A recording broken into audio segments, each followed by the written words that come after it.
영절절의 감사로 채우라는 제목으로 또 하나님의 말씀 잠깐 전하도록 하겠습니다. 지난 월요일 저녁에 한 책을 읽었는데요. 우리가 알고 있는 미국은 없다라는 좀 다소 이상한 제목의 책이었습니다. 지난 여름에 한국에 방문해서 한국에 지금 한 대학교 사회학 교수가 미국에 대해서 평가를 내린 책입니다.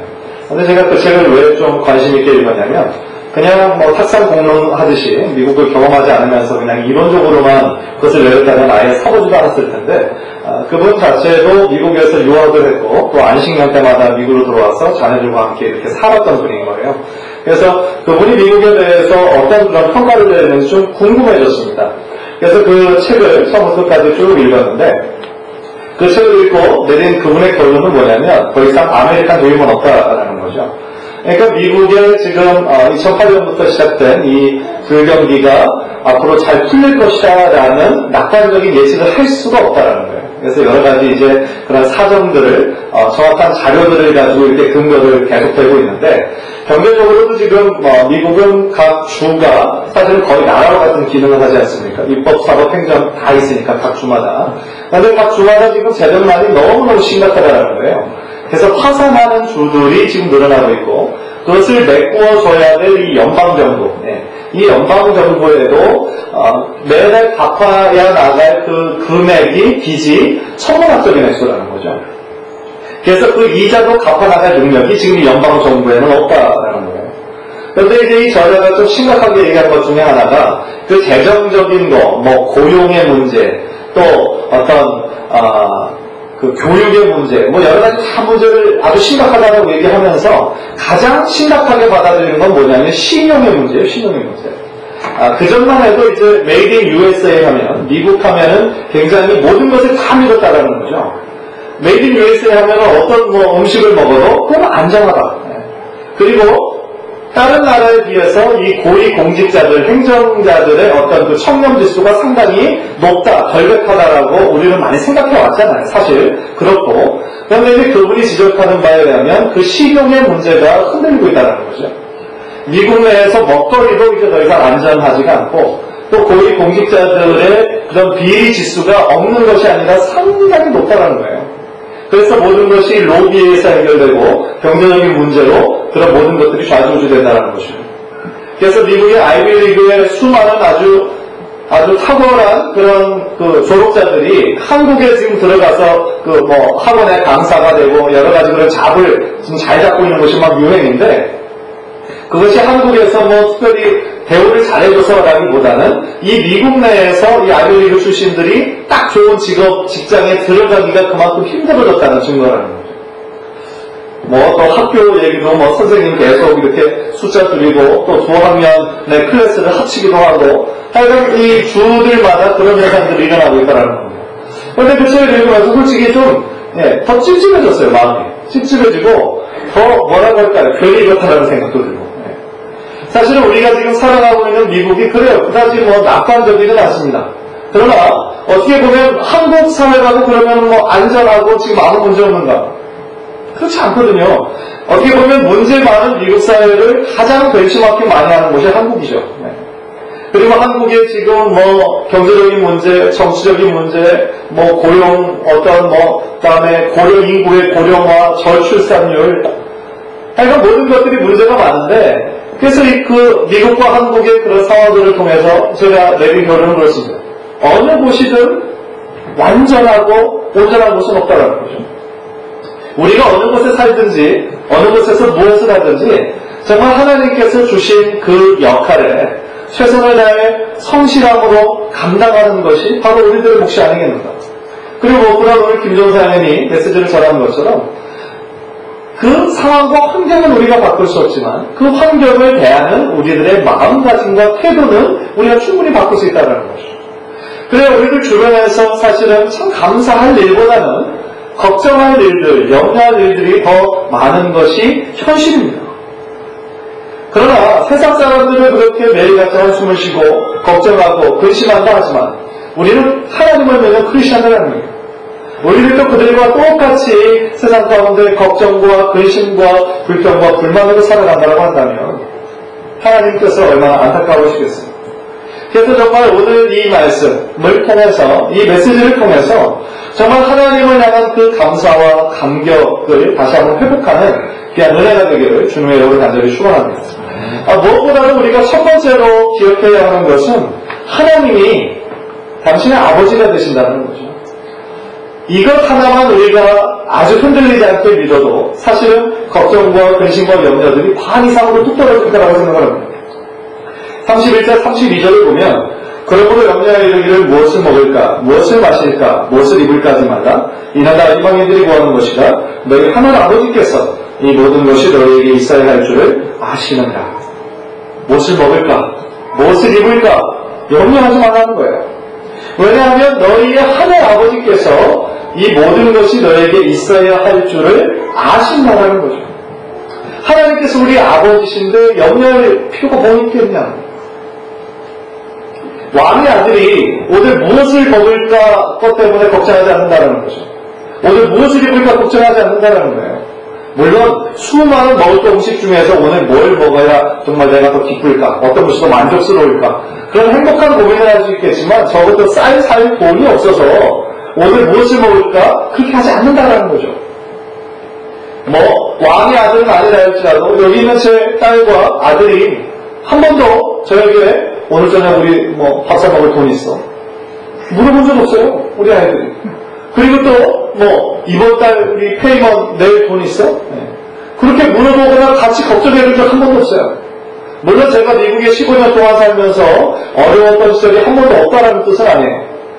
어떤 해는 정말 힘들었던 때가 있었어요. 그래서 약 10개월 동안 인컴이 전혀 없이 계속 그냥 마이너스로 크레딧 카드만 긁으면서 살아야 될 때도 있었어요. 그러나 그때에도 어떻게 보면 우리 자녀들은 하루하루 먹을 거, 입을 거에 대해서 걱정하지 않았어요. 왜 그래요? 그것은 아버지의 몫이에요. 물론 그만큼 어리기도 했겠지만 아버지의 몫이에요. 또 그 걱정을 자녀들이 미리 해준다고 해서 나아질 것은 아무것도 없는 것이죠. 아버지가 할 일이에요. 그거는. 마찬가지라는 거죠. 우리의 아버지, 하늘에 계신 아버지, 하나님께서 다 해결해 주시고 그분이 알아서 책임져 주신다는 거예요. 어떻게 보면 그것을 믿는 믿음이 뭐예요? 자녀됨의 당당함이고 자녀됨의 특권이라고 할 수 있는 것이죠. 마태복음 7장 11절을 보면 너희가 악한 자라도 좋은 것으로 자식에게 줄 줄 알거든 하물며 하늘에 계신 너희 아버지께서 구하는 자에게 좋은 것으로 주시지 않겠느냐. 세상에 나쁜 아버지라고요. 조직폭력배라고 뭔가 나쁜 일을 하는 사람이라도요, 자신의 자녀들은 잘 되기를 원해요. 야, 너희들은 걱정 하나도 하지 마. 너는 공부만 열심히 하는데. 이것이 세상의 아버지가 자녀들에게 하는 말이에요. 그런데 이 우주 만물을 지으신 하나님이 우리의 아버지가 되어주잖아요. 그 영원하신 하나님이, 무한하신 하나님이, 그 위대하신 하나님은 우리가 아빠라고 부를 수 있다는 것이 얼마나 큰 특권이고 얼마나 큰 감사의 제목이냐는 것이죠. 우리가 언제 그러면 하나님의 자녀가 되었습니까? 언제부터 하나님을 아빠라고 부를 수 있었죠? 요한복음 1장 12절이죠. 하나 다 같이 화면을 보면서 읽을까요? 요한복음 1장 12절 시작. 영접하는 자, 곧 그 이름을 믿는 자들에게는 하나님의 자녀가 되는 권세를 주셨습니다. 그래서 우리가 예수 그리스도의 이름을 믿는 그 순간 예수 그리스도가 나의 구원자이시고 십자가에서 나의 죄와 허물로 인해서 정말 죽을 수밖에 없었던 나를 대신해, 우리들을 대신해 십자가에서 나의 죄값을 다 페이업해 주신 그것을 믿는 그 순간 우리는 그 위대하고 영원하신 하나님의 놀라운 자녀가 된 거죠. 그때부터 우리는 그 하나님을 뭐라고 부를 수 있어요? 아빠, 아버지라고 부를 수 있는 것이죠. 그럼 자녀들의 특권은 뭐가 있을까요? 아버지께 직접 나아가 기도할 수 있는 특권이에요. 우리 아버지는 정말 높으신 분이고 거룩하신 분이지만 우리 자녀들은 하나님 아버지께 직접 나아갈 수가 있어요. 의사나 변호사 만나는 것도 어포인먼트 꼭 해야 가야 되지만 우리 하나님은 우리가 어디 있든지 무엇을 하든지 그 자리에서 하나님께 기도하면 하나님께 직통으로 나아갈 수 있는 귀한 특권이 바로 자녀됨의 특권이라는 거죠. 여러분들 다 아시는 것처럼 저에게는 세 자녀가 있습니다. 세 자녀가 제 방에 들어올 때 놓고 하는 아이 한 사람도 없습니다. 무작정 들어옵니다. 그러면 저는 이렇게 묻습니다. 오늘 어포인먼트 하셨습니까? 이름이 어떻게 되죠? 묻지 않아요. 자녀의 특권이죠. 제가 아무리 바빠도 뭐 불쑥불쑥 들어와서 그냥 자기의 요건을 얘기합니다. 예. 자녀의 특권이죠. 그러면 저는 뭐 시간당 50%를 차지하거나 뭐 그러지 않아요. 왜 그래요? 제 자녀니까. 또 차지한다고 갚을 놈 할아버지. 또 한 번도 그냥 나가라고 말한 적 없어요. 제가 아무리 바빠도 야 아빠가 지금 되게 바쁘거든. 야 좀 이따 놀아줄게. 뭐 바쁘면 그거 잘 모르죠. 무작정 놀아달라고 해도 내 좀 이따 놀아줄게. 하지 당장 나가라고 매몰차게 한 적 한 번도 없어요. 자녀들의 특권이에요. 아빠가 계신 곳, 아빠의 방에 노크하지 않고 엎을곤하지 않고 하나님 아버지께 나아갈 수 있는 거, 우리 모든 자녀들에게 주신 하나님의 특권이라는 거죠. 아버지의 중요한 역할 중에 하나가 있어요. 그게 뭐냐면 자신의 자녀들을 돌보고 필요를 채워주는 일이에요. 아버지의 역할이에요. 모든 여기에 자리에 계신 모든 아버지의 역할이에요. 프로바이더예요. 재정적으로 아이들이 정말 어떤 시큐리티를 느낄 수 있도록 해주는 역할, 아버지의 역할이에요. 아까도 오늘 보면 32절을 읽었지만 하나님 아버지께서 우리의 필요를, 모든 필요를 다 아신다라고 말씀하셨어요. 그런데 아시기만 하면 그 무슨 소용이 있어요? 하나님은 아실 뿐만 아니라 그 필요를 채워주세요. 33절에 보면 우리 한번 함께 읽을까요? 33절 유명한 구절인데 시작. 너희는 먼저 그의 나라와 그의 의를 구하라. 그리하면 이 모든 것을 너희에게 더하시리라. 산상수훈 전체의 핵심이에요. 마태복음 6장 43절 이 구절이 산상수훈 전체의 핵심이거든요. 하나님의 나라와 하나님의 의를 먼저 구하라는 거예요. 그러니까 먼저라는 것은 어떤 우선순위를 얘기하는 것이고 먼저라는 것은 어떤 우리의 밸류를 얘기하는 거예요. 그러니까 우리들이 최고의 가치와 최고의 밸류와 최고의 우선순위를 삼아야 할 것이 뭐예요? 하나님 나라, 하나님의 의. 나중에 되는 건 뭐가 있을까요? 그럼 나의 뜻, 나의 꿈, 내 뜻대로 뭔가 이루어지는 것. 그러니까 내가 내 삶의 어떤 모든 주도권을 가진 것처럼 그렇게 행세하는 것은 그것은 우선순위가 아니에요. 나의 삶을 하나님께서 온전히 다스리시도록 내 삶을 주님께 드리는 삶. 하나님의 나라는 어떤 플레이스라기보다는 하나님께서 다스리시는 거잖아요. 하나님의 나라는 하나님이 다스리시는 곳이에요. 물론 우리가 죽어서 갈 곳도 천국 해군이지만 따라서 나의 삶 가운데, 우리들의 가정 가운데, 이 사회와 이 나라 가운데 하나님의 뜻과 하나님의 다스리심이 온전히 이루어질 수 있도록 내 자신의 삶을 자꾸 드리는 것. 그리고 순종하는 것. 그게 바로 뭐예요? 우리가 먼저 하나님의 나라와 하나님의 의를 구하는 것이죠. 그렇게 할 때 하나님께서는 어떻게 우리들의 삶에 그 의의 것을 채워주신다. 채워주신다고. 그런데 여기서 채워주신다라고 할 때도 꼭 우리는 어떤 물질적인 필요만 생각하거든요. 그렇지 않아요. 물질적인 필요도 물론 아주 중요한 것이죠. 매일매일 살아가는데 필요한 거 있잖아요. 그러나 여기에서 물질적인 필요만 채워주실 뿐만 아니라 더 나아가 우리들의 영혼의 만족과 우리들의 영혼의 평안을 채워주시겠다는 겁니다. 우리가 만약에 그 물질에만 생각하고 하나님 채워주세요, 하나님 이거 주세요, 물질에만 우리가 기도하고 그거에만 가치를 둔다면 이미 이것은 하나님 나라와 하나님의 의를 구하는 어떤 산상수훈의 핵심을 우리가 놓치고 있는 것이죠. 다시 말하면 우리가 하나님께 우선순위를 두고 하나님의 나라에 최고의 가치를 두고 산다면 이외의 모든 것은 하나님께서 넉넉하게 채워주실 줄 믿습니다. 이런 믿음을 가지고 살다 보면 결과적으로 우리의 삶의 걱정과 근심과 염려보다 내 아버지가 하늘의 아버지십니다.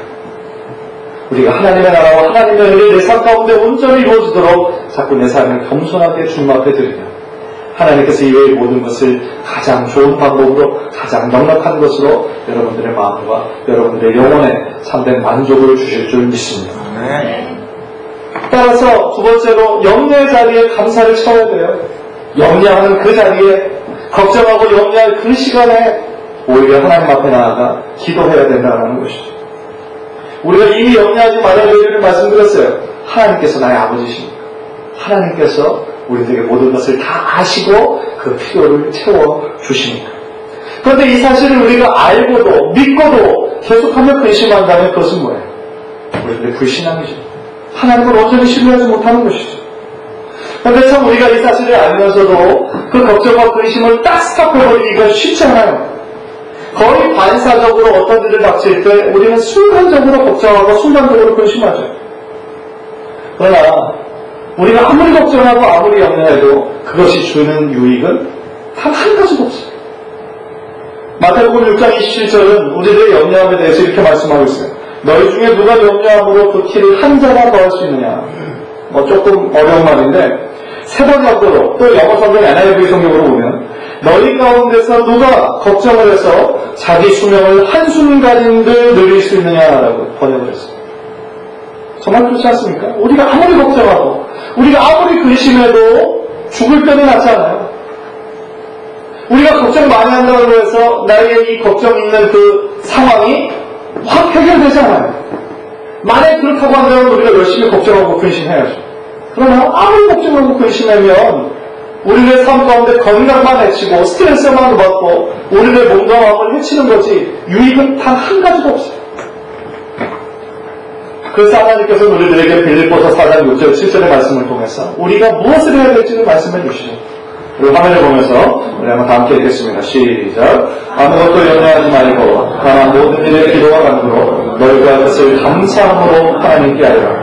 그리하면 모든 지각에 비하는 하나님의 평강이 그리스도 예수 안에서 너희 마음과 생각을 지키시라. 저도 1년을 지도해보면서요 참 감사할 일이 많더라고요. 개인적으로 감사할 일도 많고 또 교회적으로도 감사할 것이 너무 많아요. 그래서 교회적으로는 어떤 것이 감사한지 제가 칼럼에다가 썼습니다. 지난 1월, 2월 너무 힘든 시기였죠. 그러나 그 힘든 시기를 통해 우리가 하나님의 뜻을 발견했잖아요. 우리가 한 마음으로 하나님만 바라보며 하나님께 기도하는 것. 하나님께서 어떻게 하실 일을 기대하는 것.